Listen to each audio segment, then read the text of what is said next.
Ya, pembatasan sosial berskala besar atau PSBB menjadi langkah pemerintah untuk meredam penyebaran pandemi COVID-19 di kawasan DKI Jakarta. Namun, pemerintah tampaknya masih belum kompak ya dalam teknis penerapan transportasi ojol atau ojek online di masa PSBB ini. Sehingga terjadi tarik ulur aturan antar kementerian. Kemudian masyarakat pun jadi bingung nih, aturan mana yang harus diikuti. Nah, seperti apa detailnya kita akan simak dalam tarik ulur nasib ojol di tengah PSBB.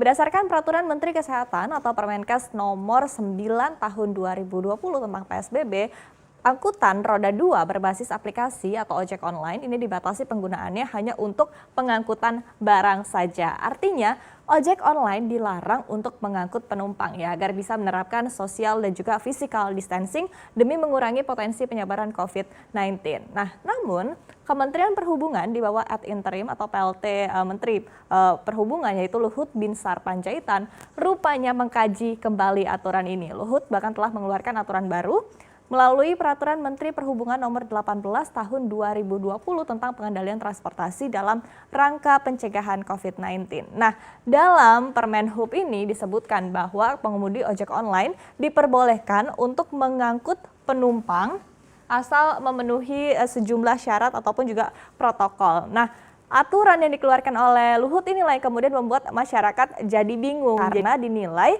aturan ini terlalu ambigu. Nah, seperti apa kita akan simak di slide berikutnya.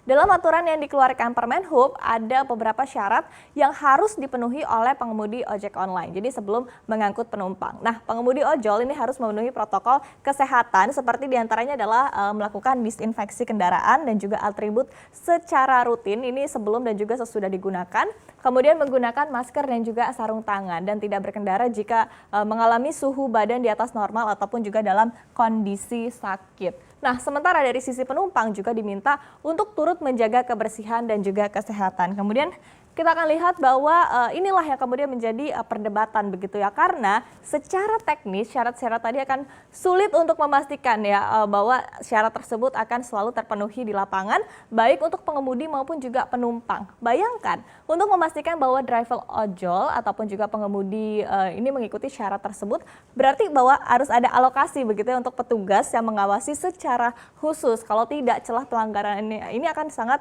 luas sekali. Nah, belum lagi penerapan ini juga tidak sesuai dengan esensi PSBB yaitu sosial dan juga physical distancing. Sehingga masyarakat berpendapat ya jika PSBB benar-benar ingin dilakukan dan ingin berhasil, maka harusnya tidak ada istilah tawar-menawar dalam segi apapun. Nah, meski demikian, dari Kemenhub sendiri, mereka berdalih ya jika ojol tidak diperbolehkan beroperasi, bisa saja ojek online ini beralih menjadi ojek pangkalan dan mengangkut penumpang tanpa atribut ojol. Dan kondisi inilah yang nantinya akan sulit dikontrol baik oleh aplikator maupun juga oleh pemerintah. Nah, kemudian alasan inilah yang menjadi argumen Kemenhub untuk memberlakukan aturan ini. Nah, kemudian berkat alasan pro kontra inilah banyak pihak yang meminta ataupun juga mendesak Presiden Joko Widodo dapat segera meluruskan permasalahan ini. Jadi kayak yang mana gitu ya, iya atau tidak begitu. Jadi meski sebetulnya untuk Kepala Gugus Tugas Percepatan Penanganan COVID-19 dan juga Kepala BNPB yaitu Doni Monardo mengatakan ojek online diperbolehkan mengangkut penumpang hanya sampai program bantuan sosial sudah terlaksana. Yang mana program tersebut memang tengah dikebut oleh pemerintah dan bahkan kemarin Presiden Joko Widodo menyebutkan bahwa harus mulai diaplikasikan pada minggu ini. Kemudian kita akan lihat di slide berikutnya, di tengah kondisi penuh keambiguan ini, aplikator ojek online akhirnya angkat bicara ya. Jadi Head of Public Affairs Grab Indonesia yaitu Tri Sukma Andreyanano ini mengaku bahwa pihaknya masih menunggu arahan hingga akhirnya aturan ini benar-benar berlaku. Sehingga hingga saat ini terakhir tadi saya cek barusan sekitar beberapa menit yang lalu, dua aplikator ride hailing terbesar di tanah air baik Grab maupun Gojek ini masih patuh pada aturan yang dikeluarkan oleh Kementerian Kesehatan. Artinya masih meniadakan layanan ride ataupun juga angkutan penumpang.